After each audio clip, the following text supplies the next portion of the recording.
Praise God at naidaos natin po ang katagumpayan ng ating pong church pag anniversary, pag celebrate natin ang anniversary na karang Sunday. And siyempre, theme natin po sa buong isang taon nito, less of me, more of you. Okay, so buong isang taon na ating pong isa pamuhay. Of course, dahil po, nais ko pong susugan po ang mensahe po ng ating buting pastor na karang Sunday, ating Pastor Monty. Kaya doon ko po hanguin naman po ang ating pong pag-uusapan ngayon. Good morning po sa ating mga kapatid na nanonood doon sa live. Purin po ang Panginoon sa inyong buhay at nakipag-isa kayo sa amin ngayong umagang ito. Be with us until matapos po ang ating gawain. Sa pamagat po ng ating pag-aaral, less of me, more of you, but siyempre, doon po mismo nanggaling sa salita niya ni John the Baptist. He must increase, I must decrease. Ito po ay salita na galing po kay John the Baptist. Okay, John the Baptist. Kaya nga JTB. Okay? Pero yung babasahin po natin, ito naman po ay sulat ni John the Beloved. JTB din. JTB. John the Beloved. Si John the Baptist, parehas. Kaya ang sumulat po, ang sumulat po doon sa ating babasahin na walang bansa the Apostle John. Kaya natin parang di malito, no? Apostle John. Kaya sinasabi, isa pa sa disipulo ng ating pong Panginoong Kristo. Si John the Baptist naman po, ito po ay pinsan. Kung tutusin nyo, panaralan nyo nung pinagbuntis po ang ating Panginoong Kristo, di ba? Okay? So parehas sila na natutuwa nga daw yung bata pa lang, lalo na pa lang sanggol, natutuwa na. Live up for jump. So, mayroon po talaga, ito ay plano lahat ng ating pong Panginoon Diyos. Okay? Doon pa lamang ay nag-uusap na yung mga sanggol. Sinasabi, He must increase, okay, I must decrease. Basahin po natin John chapter 3 verse 22 hanggang 36 para maunawaan po natin. At doon lang, hindi lamang po tayo titingin po doon sa verse 30 na yun para maunawaan po natin. Actually, to understand a text, you must understand as the whole. Before that and the preceding. So you must read the whole book.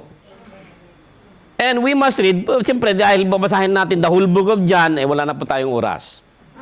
Kaya chapter 3 lamang po, verse 23 at 22 hanggang 36. But before that, mayroon pong kausap po ang ating pong Panginoong Kristo. Walang iba kundi si Nicodemus. Sino po nakakita kay Nicodemus? Okay, siya po ay isang Pariseo. Okay. Verse 22 hanggang 36. After this, pagkatapos ito na nakipagtalakayan siya kay Nicodemus, doon sa verse 1 hanggang 22. After this, Jesus and his disciples went into the Judean countryside. And he remained there with them and was baptizing. Sa verse 23, John also was baptizing at Aenon, hindi Aeon na, hindi Aeon na supermarket, hindi. John also was baptizing at Aeon, hindi yun, at Aenon, near Salim, because water was plentiful there, and people were coming and being baptized. So, nagbabaptize si John, kaya tinawag na John the Baptist. Okay, yun. Pero yung sumulat, nagkukwento po dito, di ba, si Apostle John. Okay. Verse 24, For John had not yet been put in prison, in jail, hindi pa siya nakulong. Bago pa lang ito. Now, the verse 25, mayroon pong mga discussion dito na lumitaw. Now, this discussion arose between, some of John's disciples and a Jew, isang Hudyo, over a purification. Verse 26, and they came to John and said to him, Rabbi, he who was with you across the Jordan to whom you bore witness, look, he is baptizing, and all are going to him. Okay? Ito na natin nung nakaraan, na nagkaroon pa ng kontrobersya, di ba? Okay na, naman natin ito, dahil ginawa ka nagkontrobersya, yung Hudyo na yun. O, iba talaga, no? Verse 27, sumagot naman po si John the Baptist. A person cannot receive even one thing unless it is given him from heaven. Okay? Alam na natin ito na, sabi niya dito, a person cannot receive even one thing unless it is given him from heaven. So, yung utos ay nanggaling sa langit. So, hindi siya makasagot. Okay? Verse 28, you yourself, kayo ang nagpapatoto, bear witness with me. Bear me witness that I said, hindi ako si Kristo, but I have been sent before Him. Nauna ako, okay? Ako yung nauna na pinadala para ihanda yung darating. Okay? I have been sent before Him. The one who has the bride is the bride. Biruin nyo ito, yung verse 28, you yourself said, then I said, I am not the Christ, but I have been sent before Him. And then sa verse 29, si Apostle John, nagbago siya, the one who has the bride is the bridegroom. So nagbigay siya ng ilustrasyon about the bridegroom and the groom, and the bride. Okay? The friend of the bridegroom, sino yung the friend of the bridegroom? Yung ano, kaibigan ng ano, yung lalaking kakasal. Best man. Best man, 'di ba? Yung mga kinasal, may 'di ba mayroon kayong mga best man? Kaya kung nababasa, the best man who stands and hears him. So, naririnig ng bridegroom at saka yung best man. Rejoices greatly at the bridegroom's voice. Kaya ngayon, yung bridegroom kapag narinig na yung tinig ng bridegroom, natutuwa na, 'di ba? Ay, nandiyan na. O, gano'n. Imagine nyo yung mga kinakasal. Kasi ito yung ilustrasyon. Kaya biglang nagbago sa apostle, diyan nagsabi that the one who was the bride is the bridegroom, the friend, the best man of the bridegroom who stands and hears him, rejoices. Kaya natutuwa ngayon si John the Baptist dahil ihahatid niya na, nandito na yung bridegroom at narinig na ngayon yung tinig ng bridegrooms. Therefore, this joy, sabi niya dito, of mine is now complete. Kompleto na. So, natutuwa ako. Okay? Natutuwa ako at narito na. He must, kaya sumagot ngayon, he must increase, but I must decrease. Kasi doon po sa kasal, ang bida ay yung ikakasal. Hindi yung best man. Kaya pag inimbita kayo, huwag kayong magdamit ng kayo ang starring. Dapat ang starring yung ikakasal. Kaya tuloy, yung best man sabi niya, oy, exit na ako. Kaya nga sabi niya dito ni John the Baptist, di ba? Sabi niya, therefore, dahil kumpleto na kayo, nayatid ko na itong kagalakan ko, this joy is mine is now, kumpleto na. So, yan doon niya ngayon, ito yung ikakasal, the bridegroom, I must disappear. Magdi-disappear na ako. Dapat, siya ngayon ang starring. Nakuha niyo mga kapatid? Okay, so ito na. So, he must decrease and I must decrease. Verse 31, nagbago naman, he who comes from above is above all. And he who is of the earth belongs to the earth, and he speaks in an earthly way. Kasi, inotice niyo po mga kapatid, bago po sabi ko nga, may kausap kasi ang ating Panginoon dito na si Nicodemus. But you must be born again. Kung kayo naman nakikipag-usap, paano nga ipapanganak ako muli? Matanda na ako. Di ba? Yun ang ngayon ang ni Nicodemus. Guro ka pa naman, palaaral ka. Di ba? Nag-aaral ka, talaga mo yung Biblia, alam mo nga, nagtuturo ka, sabi ng Panginoon sa Kristo. Pero hindi mo naintindihan ito dahil ang sinasabi ng Panginoon, kung magkukwento ako ng mga bagay makalangit, Diba? Hindi mo naiintindihan. Yung pakayang di mo naiintindihan. Hindi, baliktad, gumena. Nagkukwento ako ng mga makalupang mga kwento, pero hindi mo naiintindihan. How much more yun ang galing sa kalangitan na hindi mo nakikita? Galing ako sa langit. Yun sabi ng Panginoong Kristo. Ngayon, dito naman si John Baptist, ako yung nagpauna. Bakuhan nyo ngayon? So dito ngayon, sabi dito, he who comes from heaven is above all. Ito ay sinasabi ni John the Baptist. Ngayon sa verse 32, he bears witness to what he has seen and heard. Yet no one received his testimony. Nagpapatutuo na ang Panginoong Hesus, pero hindi nila ito tinatanggap. Verse 33, whoever receives his testimony sets his seal to this, that God is true. Verse 34, for he whom God has sent utter the words of God. Kasi nanggaling siya sa Diyos. At yung mga sinasabi ng Panginoong Jesucristo ay galing sa kanyang Ama. Okay? So, sabi nga, the Father loves the Son and has given all things into His hands. Kaya sino man ang maniniwala sa verse 6, whoever believes in the Son has eternal life. And whoever does not obey the Son shall not see life, but the wrath of God remains in him. Tayo po ay manalangin naman. Diyos, salamat po, Panginoon, sa tanghaling ito na kami po, Panginoon, ay biniyahan nyo ng isang napagandang araw at panahon upang purihin ka, sambahin ka.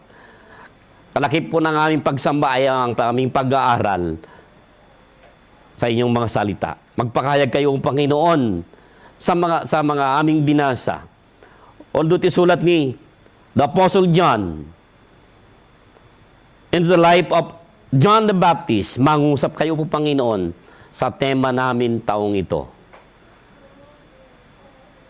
That Jesus must increase and we must decrease.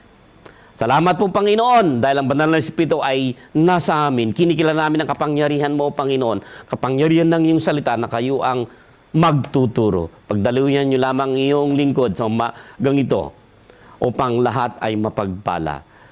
We commit them unto you, ang lahat na ito in Jesus' name. Amen. Amen. Praise God. Palapakan natin ang Panginoon. Okay. Sa umaga ito, mga kapatid, verse by verse, hihimayan natin kung bakit nasabi na he must increase, I must decrease. Dahil ito po ay salita ni John the Baptist, hindi naman salita ng ating pong Panginoon si Kristo, kundi galing mismo kay John the Baptist. Kasi doon po sa verse 1 hanggang 21, after Jesus, na nakausap niya si Nicodemus, okay, nagpunta sila sa countryside where Jesus and His disciples ay nagbaptize ng mga tao.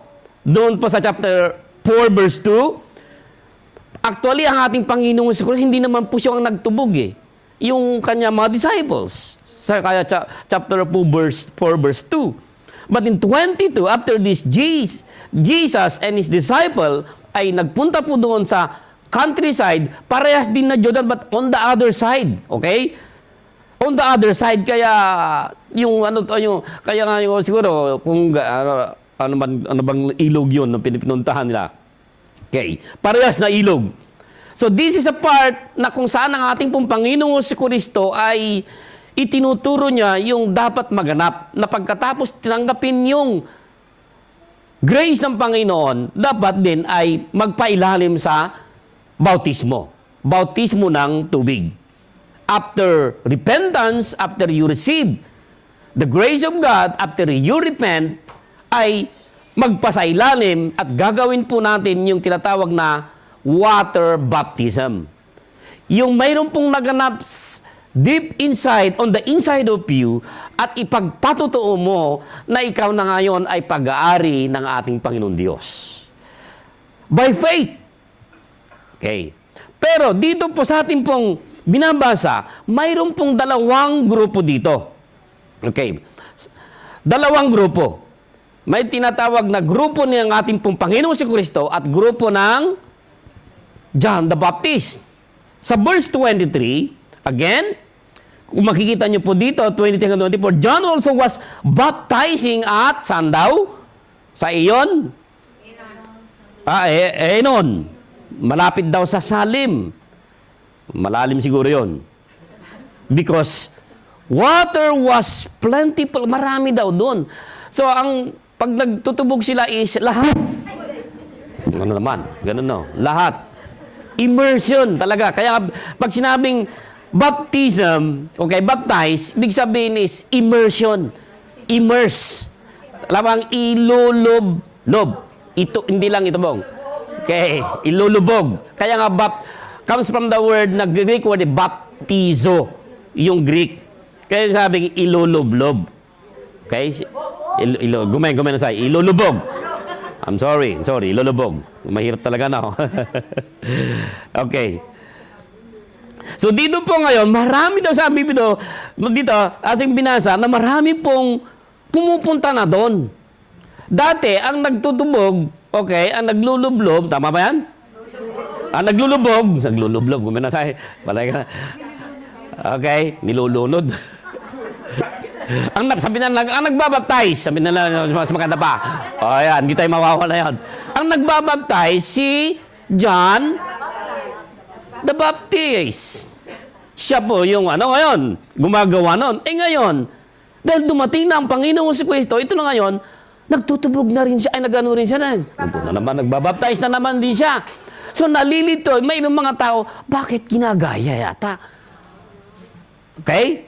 So, makikita natin po yun, mayroon pong nag-trigger a dispute dito. Bakit? Ano pong problema dito? Ano ba yung nakita nila? Kasi po, ang mga Hudyo ay mayroon pong mga tradisyon na bago dumating ang Panginoong Kristo, may tinatawag na purification, paglilinis. Alam niyo po, pag pumasok sila sa templo, bago sila pumasok, ang daming seremonyas. Bago sila pumasok sa templo, dapat malinis ang kanilang pangatawan physically. Okay? Tatanggal, kasi nga, ipanyapak nila, di ba, hindi sapatos. Maglilinis sila doon. Papagpag, maglilinis paa, tapos kamay, Kaya nga, nalala nyo yung, nung naglilinis ng kamay hindi siya Karehas. Si Poncio Pilato. Oh. Pero, iba-iba yung pagkaunawa.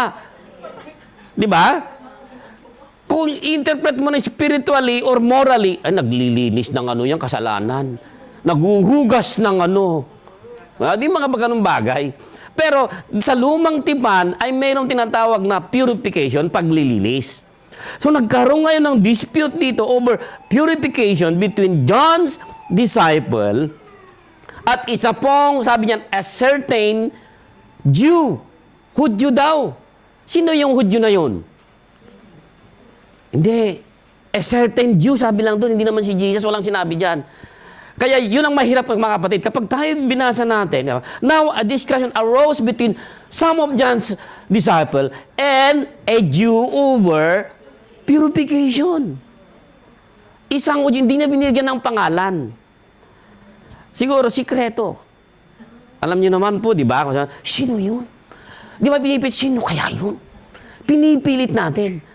Kaya yung mga iba ay binibigyan ng mali siya. Sino kaya yun? Ayun, talagang Okay. Verse 1, hindi ko naman sinasabi na siya. Sa verse ang babasahin nyo, now a Pharisee, sabi niya, Pharisee, di ba? Okay, sabi niya, named Nicodemus. Isang gabi, pumunta kay Kristo Jesus. Ayaw niya sa araw, sa gabi. So, misteryoso. Kasi siguro ayaw niya na madawit siya sa kanyang mga grupo ng mga Pariseyo. Kasi isang Pariseyo, di ba? Kaya ginagalang siya. Kaya, mag-isa siyang nagpunta. Secret. Pero dito sinabi, Jew. Hudyo naman din yung Pariseyo nga . Siguro gusto niya maglinis Dahil nakukunbik na siya siguro. Okay? So nakipagtalastasan siya. Rabbi, sabi niya, ang mga tinuturo niyo ay galing sa Diyos. Babasahin niyo po yung mula sa di ba sinandoon ka ng kawentuhan? Pero ang sumagot ang ating pong Panginoon sa Kristo, unless a man be born again. Kaya nandun po yung salitang born again, hindi relihiyon, kundi nakikipagtalastasan, nakipagpanayam ang ating Panginoon sa Kristo kay Nicodemus, unless a man be born again in, sabi doon, spirit is spirit. At kung isilang ka naman sa laman, ay laman. So, mayroon pong physical na kapanganakan. There's a physical birth and a spiritual birth. Kaya yung first birth na naganap sa atin ay mula tayo sa ating pong mga magulang. That is your physical birth. And there's a second birth na sinasabi ng Panginoon si Kristo, that is in spirit. That's why, when you come to the Lord Jesus Christ and repent from your sin, that is your second birth in spiritual sense. Amen. Nakuha niyon? And yet, sabi ni ng Panginoong Yesus, ikaw, you are a Jew, you are a Pharisee, and you are a ruler. Sabi nga, ruler pa nga siya. Ibig sabihin, matalino.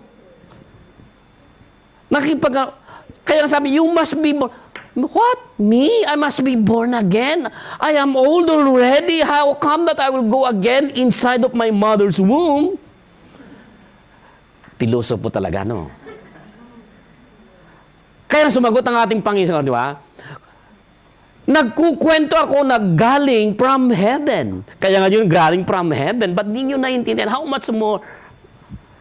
Kaya nga sabi okay? Di ba? So, ang issue po dito ngayon is purification. And what seems to be set up na naging dispute po ito dahil, bakit dumarami yung mga followers ni Jesus Christ? Ikaw, di ba nag-usapan natin na nakaraan? Ito po yung dispute dito. Pero, the debate is never seen. In fact, when John's disciples come to John with this issue, okay, hindi naman purification ang pinag-usapan, humiwalay sila. Hindi ngayon yung purification ang pinag-usapan, kundi ang pinag-usapan is, napupunta ang tao sa iyo. Alam niyo yung intriga? Di ba? Yung Jew na yon, di ba? Siya nagparating pumunta siya kay John Okay? Yung niya is intrigero.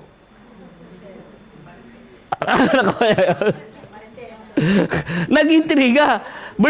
And they came to John and said to him, sabi niyan, Rabbi, he who was with you across the Jordan, to whom you bore witness, look, diba? Tingnan nyo, he is baptizing and lahat na ngayon ay pumupunta doon. Nauubusan ka na ng followers. Okay? Nangagaw na. Di ba sa online, nauubusan na ng followers, post ka ng post, tapos wala namang bumaba, wala namang nagla-like. Napunta ngayon doon sa mas magaling. So, pero ang pinag-uusapan naman dito, alam niyo, purification nga sana, kasi pagtutubog. Pero itong Hudyo na ito, hindi napunta doon sa purification, kundi napunta ngayon doon sa pagalingan. See? Kung deny birth ng Diablo, gumamit siya ng tao. Of course. Ganun ang ginagawa. So maybe, it went something like, a Jewish man says to John's disciples, sa binasa natin, look, sabi mo niya, you are baptizing a lots of people. It looks like yung pamamaraan mo ay hindi maganda. Mas magaling siya. So ito nga, more and people are living, ngayon, mauubusan na at dumarami doon na rin tayo kasi mas marami.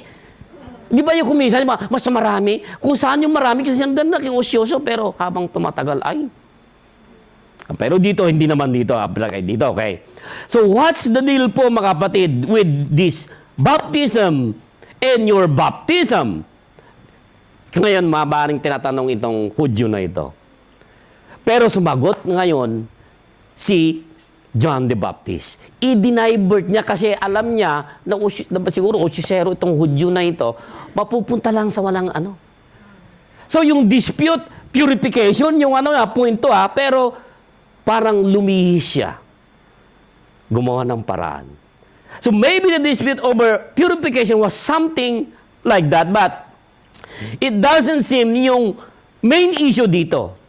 Hindi naman po sinabi. But it's just him na parang nagkaroon ng competition. Subalit, sa verse 27 hanggang 30, John the Baptist, okay, dinala niya ito sa isang conversation from purification into yung salitang ilustrasyon na bridegroom, yung kasalan. Dito tayo mag-uusap sa kasalan. See? Marunong si John the Baptist. Kasi he was the forerunner of Jesus Christ. Do you remember nung sa chapter 1? Sabi nga niya, I am the voice. Siya daw yung tinig from the wilderness. Kung minsan, napunta na ba kayo ng wilderness? Pero yun ang padala ng Panginoon na ihanda ang ating Panginoong si Kristo. Okay. So dito, everything na ginagawa ng Panginoong Hesus ay bago na siya napunta doon, ay nakilala, ay mayroon na nagpauna. Walang iba kundi si John the Baptist. Okay? So everything na ginawa dito, si Jesus Christ, everything to do with who Jesus is, dahil siya po yung bridegroom, and si John naman, siya po yung best man. Okay? Ito yung ilustrasyon So, isipin natin yung sa kasal. Kanina bumalik po tayo. Isipin natin mga kapatid. Parehas sila. Doon po sa piging na yon. Tama ba yun? Piging? Piging. Na naman, pag tinatagalog, naiiba yung ano, no? Sa wedding, isipin na natin sa wedding na yon. Okay? The bridegroom, the best man.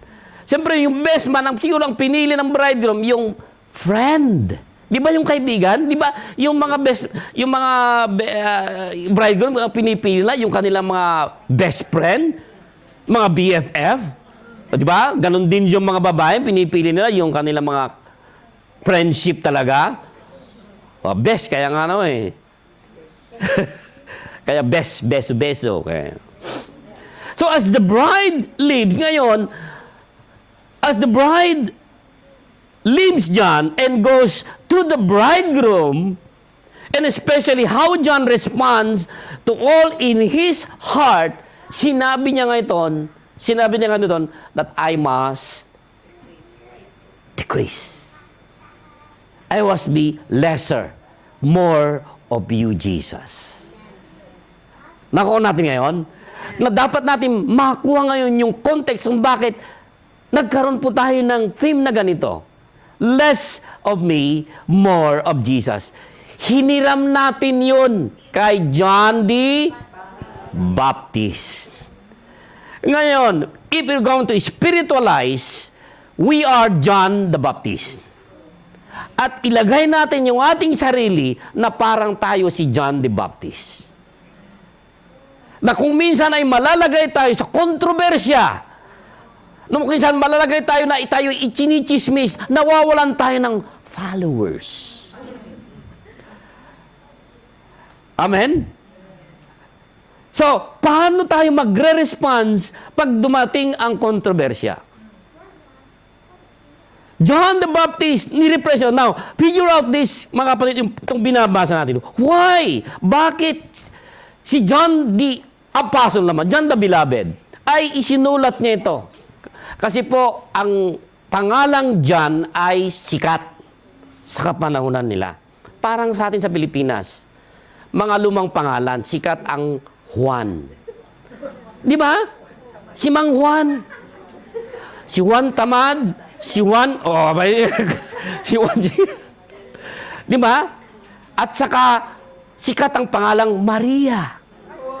Di ba? Kaya may masalitang Maria Magdalena, Maria, di ba? Maria Teresa, Pero ang layo dun sa nickname, no? Okay, hindi din ang pinag-usapan. Dito tayo. Kaya, John the Beloved or the Apostle or the Disciple. Disciple ng Panginoon. Kasi, paalala nyo, Matthew, Mark, Luke, John, these are the 4 gospel of the Bible. Okay?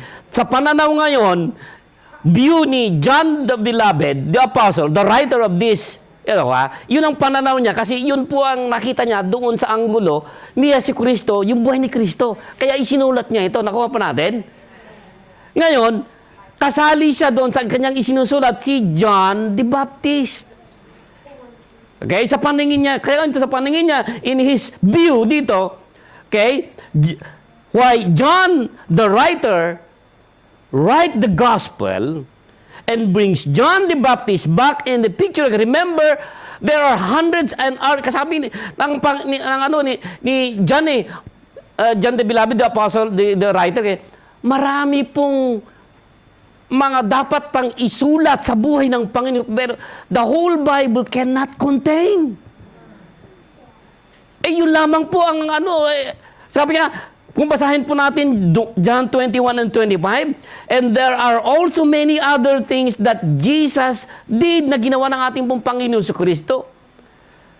Na kung isusulat, I suppose that the world itself could not contain the books that would be written. Biruin po natin mga, siya na nga yung may-ari. Kaya kulang pa yon. So ang tanong ko dito ng mga kapatid is, why right here and after Nicodemus' conversation na si John the Beloved o the writer and John the Baptist na sinasabi dito ni John the Baptist, I am not the Christ. Mula pas doon sa chapter 1, sinasabi niya na ito And then comes again in verse 28, hindi ako si Kristo at lalong-lalo hindi naman ako si Elijah. Okay? Pero, doon po sa verse 29, nagkaroon po ng illustration about the bridegroom and the friends of the bridegroom. And to say in verse 30 that he must increase, I must decrease. Bakit? Di ba kapag yung salitang bakit, why, ang hirap sumagot? Di ba? Ang hirap mag-isip. Pakaisipin natin. Why? Tahimik. Kagalakan ni John the Baptist na si Hesus Kristo po ay ma-increase. Nako natin mga kapatid. My joy is complete. Kasi nandyan na po yung bridegroom. Ako na ay magdi-disappear. Kaya nga, ilang araw lang, papatay na, pupugutan na si John the Baptist Ilang araw na lang. May isasang tabi na siya sa kwento. Okay? Kung siguro, kung naisip-isip ni John the Baptist, hindi ako ang mas magaling dito. Dapat ako ang magiging starring dito. Di ba kung minsan kinukuha yung yung glory? No. This is not my story. It is a story about the Savior. Amen? That He must increase, that I was decrease. More of Jesus, less of me. Nakuha natin ngayon mga kapatid yung konteksto. Kagalakan niya na ngayon. Okay? Ngayon, babalikan po natin in chapter 1 verse 8. Okay? Dahil mayroon pong mga nagtatanong kay John the Baptist, I am not the light. I am not the Christ. I am not the Elijah. I am not the prophet. But I am the voice in the wilderness na nauna para yung darating ay hindi ako karapat-dapat na kahit sintas ng kanyang sapatos ay hindi ko. Yun ang sabi ni John the Baptist. See? How humble si John the Baptist. Tayo po mga kapatid, na kuminsan tayo po ay naglilingkod sa ibang tao. Ano po yung ginagawa natin? Para pakita natin na mayroon po tayong ginagawa. ma-appreciate yung ating ginagawa. Of course, kung sometimes, siyempre, kapag tayo na-appreciate, parang nagdaramdam tayo, di ba? Yung hindi lang ma-appreciate yung birthday mo, parang ano na, di ba? Hindi mo lang ako pinag... Nakalimutan lang ako. Di ba kung minsan nagdaramdam tayo? Sino mo nagbigay ang buhay sa'yo? Doon na lang tayo magpasalamat. Amen?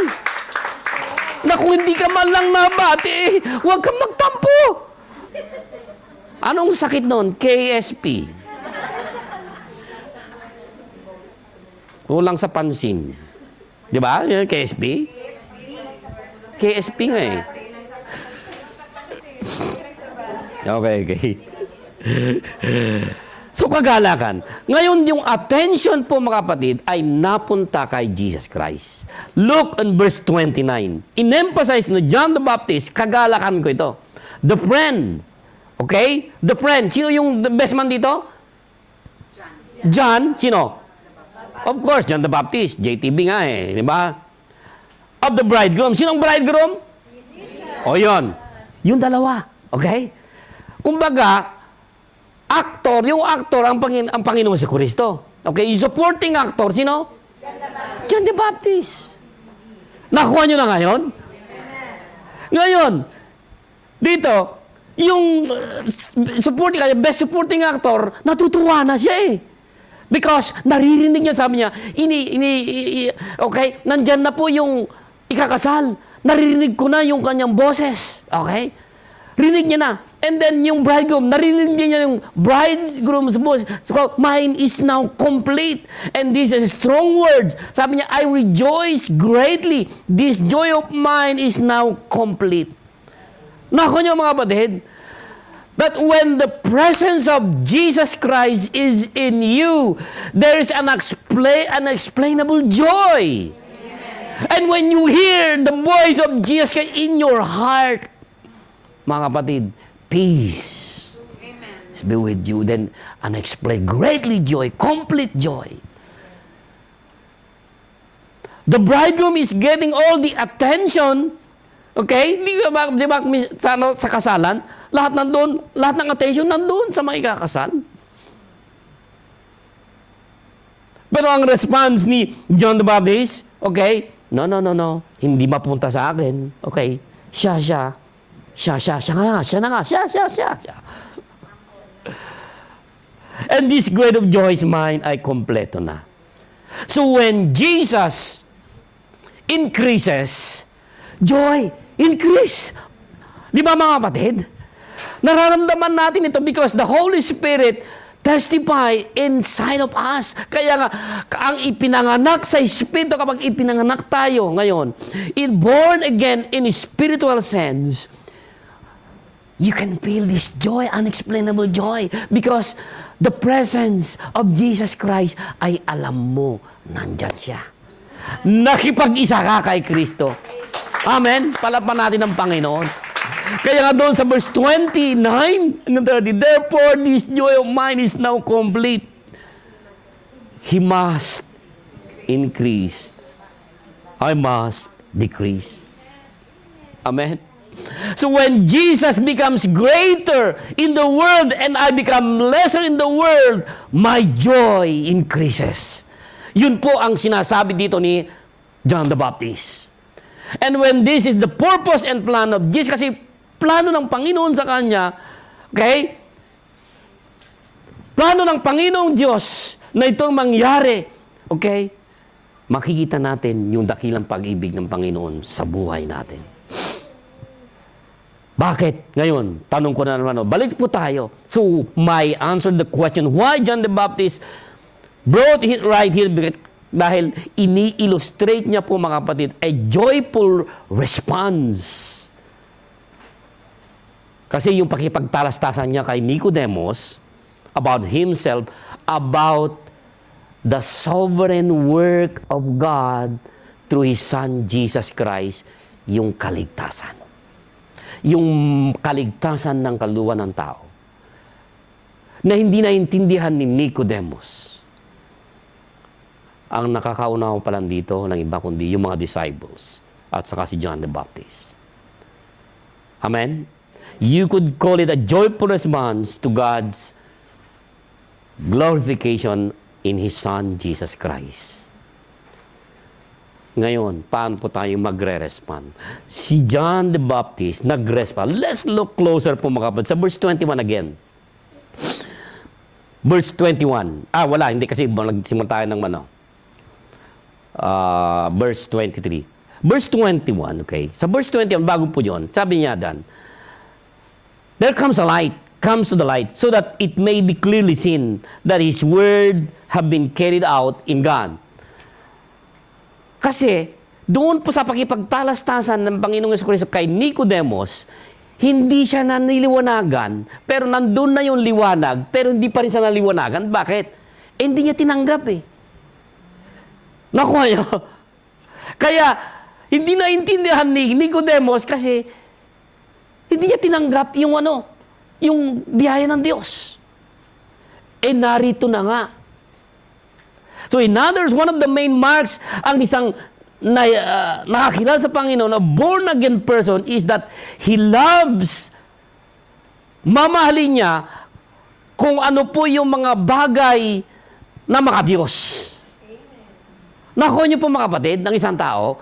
Ang isang tao na hindi pa na kumilala kay Kristo bilang Panginoon at tagapagligtas ng kanyang buhay, ang minamahal niya ay yung makamundong bagay. Yung pagpunta sa church, hindi niya itong magawa. Bakit? Bakit? Yun ang bakit? Kasi hindi pa niya, wala pa siyang taste. Hindi pa nga sinaysilang na muli. That's why, patay siya sa spiritual na bagay. Kaya nga sinabi ng Panginoong Kristo, unless a man be born again, you cannot see the kingdom of God. That's why, sa mga kausap po natin mga kapatid, na kahit anong saksak mo natin na bersikulo, kulo niyan, kumukulo na yung na pagpapaliwanag hanggat hindi niya tatanggapin muna si Kristo Jesus. Hindi niya maunawaan kasi hindi pa siya isinilang na muli. Nakuha pa natin mga kapatid. Ang umiiral, ang malaki pa rin sa kanya, yung ego niya. Pride niya. Tulad ni Nicodemus. Pride niya. Anong pride niya? Ang ego niya. Nagtapos ako, ruler ako, Pariseo ako, Hudyo ako. Yun ang pinagmamalaki niya. Sino itong nagpapaliwanag na Jesucristo dito? Ngayon lang sumulpot. Nakuha niyo mga kapatid? Yung ego niya. Siguro, kaya nga, nakipagtalastasan siya at siya na ng isang gabi, siguro nakukonvict na siya. Gusto niya nang magbago. Gusto niya nang humiwalay. Gusto niya nang kumalas sa kanilang samahan, relihiyon. Dahil hindi siya maligtas ang kanyang bilang pagkapariseo. Maliligtas lamang siya sa magitan pagtanggap ng biyaya ng Diyos, kaligtasan. Amen. Nakuha niyo pa mga kapatid. Praise God. So dito po makikita natin na ito ay plano ng Panginoon. This is God's plan. Sa verse 27, sumagot po, John answered, a person cannot receive even one thing unless it is given him from heaven. Saan nanggaling ang Panginoong Jesucristo? From heaven. So, ang sagot ng his answer is that the reason these people are living, iniiwanan nila si John the Baptist and going to Jesus. Bakit? Because God is giving them to Jesus. Kasi hindi kayo maligtas ni John the Baptist. Ang mga paglilisan ito, kaya dito kayo, pumunta kayo, dito kayo.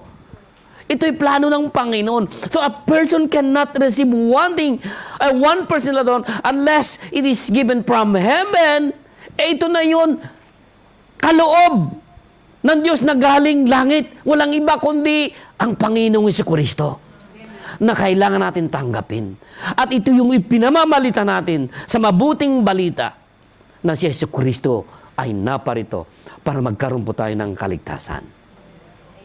Hallelujah. So the people who come to Jesus love to make clear that God gave them to Jesus. And in verse 28, John tells his disciples that this is no surprise because God sent him to this very thing, that the people would turn away from him and go to Christ, kay Kristo, at wag kay John the Baptist. Kaya nagdidikris na. So, you yourself bear witness. Sabi nga ni John the Baptist, kayo ang makapagpatutuo na hindi ako si Kristo nga eh. But I have been sent before him. So, ito'y plano ng Panginoon. Ito'y plano. Ang plano ng Panginoon is, si John the Baptist, siya yung pong magagather ng mga tao at dadalhin niya kay Kristo Jesus. See? That's the plan. At alam ito. At nag-alam. So, yung joy ngayon ni John the Baptist, dahil naganap ito, nandito na yung the bridegroom, okay? Natuwa na siya. So the voice of the bridegroom, tingnan po natin yung tinig ng bridegroom ito. Then he totally surprised with a new image, illustration again. Sa verse 29, ito isulat, remember okay? Ang sumulat po ng John dito ay walang iba kundi si John the Beloved Okay? Hindi si John the Baptist Kasi kinukwento si John the Beloved, the writer, the apostle, kinukwento niya si John the Baptist. Okay? Baka matay sa verse 29, the one who has the bride is the bridegroom. The one who has the bride is the bridegroom. Kasi doon po ito na naman po ang wedding po sa panahon ng ating Panginoon ay sagrado. Bago sila mag-asawa bago pa sila magtipon ay, magsama ay, ano po? Hindi, marami pang mga seremonyas. Biro mo, di ba, sinasawag na, pero hindi po sila man magsasama sa loob ng isang bahay. So, nakuha nyo ngayon? Ang kultura noon at sa kultura iba. Kultura ngayon, sama muna bago kasal. Nakuha nyo? Hindi, testing muna tayo. Kasi yun ang kultura Baka awanay tayo Hindi, di ba yung mga gano'n, sama muna bago kasal. Hindi. Pero dito mga kapatid, ang kultura dito, kaya that's why God hates divorce. In the lumang tipan. But, dahil sa katigasan ng iyong ulo, sabi nga ni Moses, di ba, permits. God permits. But ayaw ng Panginoon ng divorce. Ayaw ngayon. May bill na naman na divorce sa Pilipinas. Payag ba kayo? Yung mga battered wife, payag ako. Approve ako. Ay, mga ganun bagay. But if you're going back into the biblical, God hates divorce. Wala namang divorce nun sa na ba? But dahil sa katigasan ng iyong consequence po yan. May consequence. The children will suffer. Your relationship will suffer. In a wrong relationship. That's why in the bound of marriage, boundary is sagrado. Sabi nga, it is a sacred thing. Na bago mag-asawa ay mag-isip-isip. Diba? Sabi nga niya, 10 times. Na parang hindi ka na, di ba, isusubo, di ba? Di ba? Yung mga dalaga na ngayon na nakapag-isip-isip, dalaga na muli. Kasi nadala na. Teka, balik tayo dito. Hindi yun pinag-usapan natin. Okay? Why the mention of the bridegroom's voice? Why does the friend of the bridegroom? Kasi John the Baptist rejoiced greatly over the bridegroom's voice. Diba? Perhaps only because this voice means here, the friend, okay, the best man is glad. Natutuwa siya. Okay? John the Baptist describes himself in John chapter 1, verse 23, the voice, naalala nyo, crying in the wilderness. Ako yung tinig, nanangis, umiiyak. Repent! Pero ano ang mga response ng mga tao? Magsisi na kayo! Repent! Sa inyong mga kasal. Pero ang ginawa ng mga tao, may sumunod, may nakinig. Pero hindi karamihan. I am the voice in the wilderness. Ito, yung voice. Okay? Ngayon, the bridegroom yung pinag-usapan natin, di ba? Fast forward natin. Ang pinapag-usapan natin ay yung tinig na yon. His own voice has to gather people. But now, ngayon, dahil yung mayroon napunta tayo sa balikan natin yung issue na yon, di ba? Magkakaroon ngayon ng competition, division, ba? Napupunta na lahat. Okay? But now, ngayon, they are leaving, umaalis na sila bilang followers ni John the Baptist at napupunta kay Kristo Jesus. Doon sa grupo ni Jesus Christ. Why? Because another voice is being heard.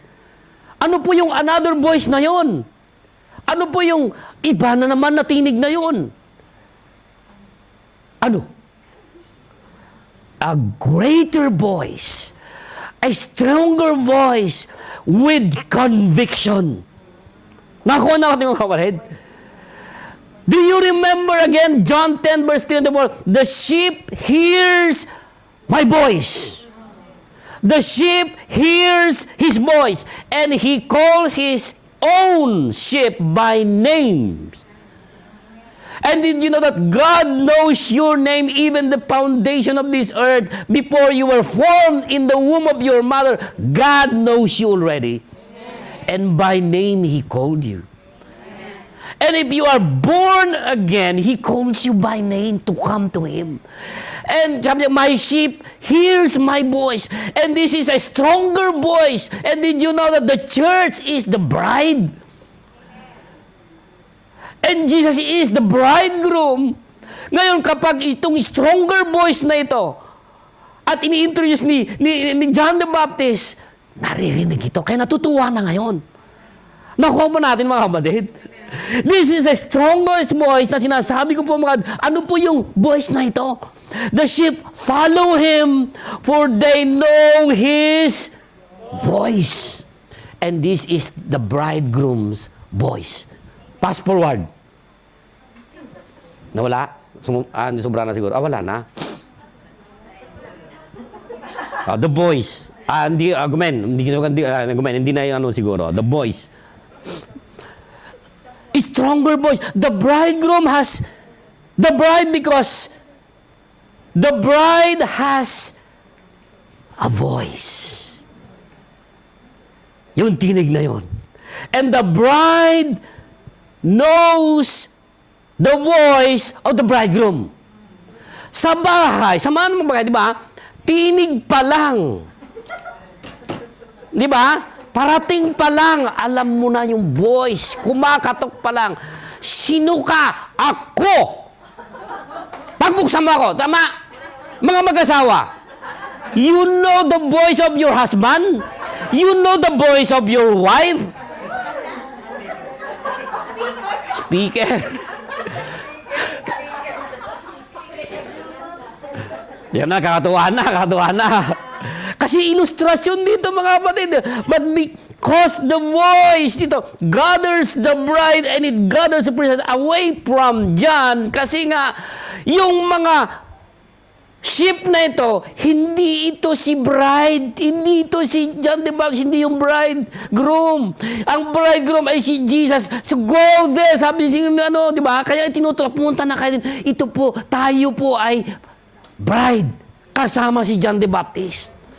Makipag-isa tayo kay Kristo. Kaya ang sino man nakipag-isa kay Kristo, siya na ay bagong lalaki. Nakuha na natin mga kapatid.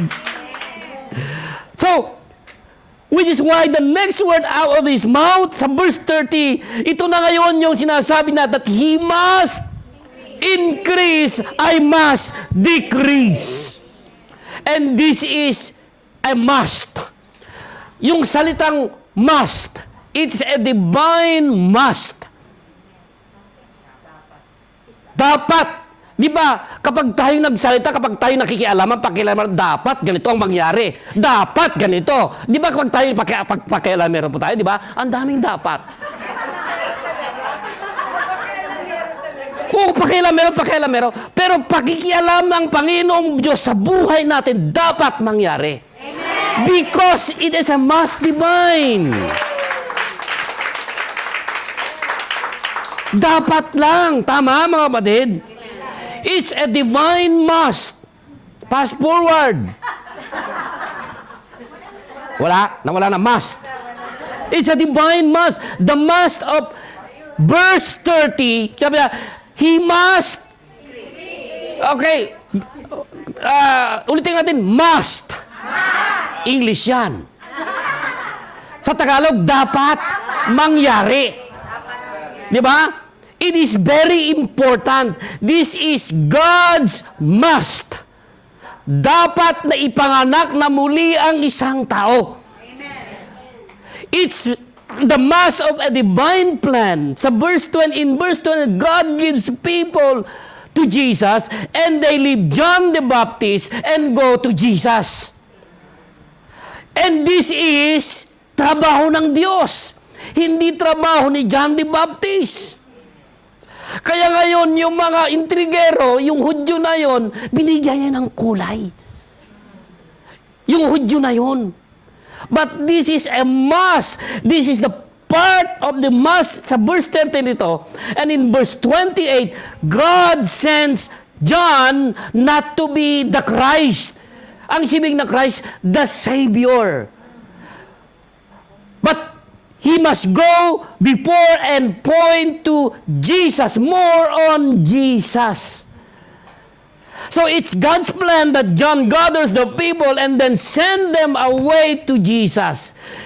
This is the part of must na dapat mangyari kasi mas superior yung voice na yon. Nakuha po natin. Mas superior yung voice na yon, yung tinig na bridegroom yun. And in verse 29, John focuses on the bridegroom voice. It's not my voice, but the voice of the bridegroom. This is a voice superior to his own voice. Why? This voice could raise the dead. The spiritually dead. This is the voice of Jesus Christ that can raise up the dead, that can change your situation. Kung anumang sitwasyon mo, kapatid. If you have sickness, this is the voice that in Jesus' name you will be healed. Amen. This is the bridegroom's voice. Nakuha pa natin, kapatid. And this is a voice superior na mas superior kay John the Baptist. This voice is known to all the sheep because my sheep hears the voice. A stronger voice. And this is part of the must na tinatawag po, mga kapatid. So si John, the writer, okay, sinamap niya nito, yung trabaho ng Diyos na dapat mangyari. Why? Because it is God's plan. The Son of God, the bridegroom, will be exalted. He will be glorified. He will increase. Kaya nga, His kingdom will increase. As over and over. At nakikita natin po, mga kapatid, ito ngayon ang nangyari. Glorified. Nag-glorified po ang Panginoon. So why John the Baptist rejoices with great joy and calls him joy, great joy. Finally, dumating na po. Kaya nga dumating, diba doon sa water baptism, dumating na ang anak ng Diyos, the anointed one. I see the dove, diba? Na bumaba, the Spirit of God. And he rejoiced. This is why John, the writer of this gospel, records this word na pinapag-aralan natin ng mga kapatid. Na kung minsan, ang hirap natin, paano mapagtagpi-tagpi? No.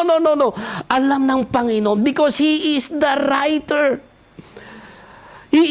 Tinutusan lang niya lang si John, the beloved, then sabi na, isulat para mayroon po tayong mapag-aralan sa umagang ito. At hindi lang tayo nakinabang, ang sino mang tatanggap sa biyayang ito, the bridegroom, no other than Jesus. Nobody leaves me and goes to Jesus unless it is given from heaven. Ito ay sinabi ni John the Baptist. And there they go away from me to Jesus. So this is the work and the plan of God from heaven. He must increase, I must decrease. This is the message ni John the Baptist po sa bawat isa sa atin. Amen? Palapakan natin ang Panginoon. Na I hope na lahat po tayo ay napagpala. Bakit po mayroon po tayong ganitong theme in our celebration. It's not about the purification, kung paano yung mode, but yung author and the perfecter and the finisher of our faith. Ang sinimulan ng Panginoong Jesucristo sa buhay nyo, buhay natin, tatapusin niya ito. Pagpalangin ng Panginoon sa mga ito, na lahat po tayo ay magnabang. Tayo po ay tumayo lahat. Hallelujah. Hallelujah. Purihin ka, Panginoon. Pasalamatan ka, O Diyos. You are our God. And you sent your beloved Son, Jesus. And we are the church, the bride. And you are the bridegroom, O Jesus. Patuloy niyo kami po, Panginoon, na pinupurify through the Word of God. That's why in Revelation 21 verse 9, come and I will show you the bride, the wife of the Lamb. The bride is the wife of the Lamb. So the bridegroom is the Lamb, no other than Jesus, that takes away the sin of the world. That's why, ito pa ilustrasyon din na ni Apostle Pablo, mga kapatid. The bridegroom of the church is Jesus, and we are the bride. Church, patuloy tayo nililinis po ng ating pong Panginoong Jesucristo. So that, pagkatapos ng buhay na ito, mga kapatid, mayroon pong isang kasalan na panghabang buhay, eternal life, there in heaven. It's a joy. Alam niyo mga kapatid, kapag tayo ma-attend ng kasalan, there is joy. Tama, mga kapatid? Unexplainable joy. Kung tayo lang mga attender, how much more yung mismo nakakaranas. Kaya purihin ka, O Panginoon, dahil you portray this all kind, O Panginoon, na pagpabala. Para maunawahan ka namin, O Panginoon, O Diyos, na mahal niyo kami. You show your love towards us. Despite po, Panginoon, na kami ay isang makasalanan. Ba't yan po ang biyaya niyo? We are turning to you, O Panginoon. You are our Savior, the Lamb that sacrifices, that instead of us, that you take all away our sins. You are our protector, the provider, our leader. There's no other name, O Panginoon, na may hambing namin siya. Kayo na lahat, O Panginoon. Kayo ang maluwalhati. Greater in our life, because greater is He that is in me. Kayo po, Panginoon, maluwalhati. In the name of Jesus.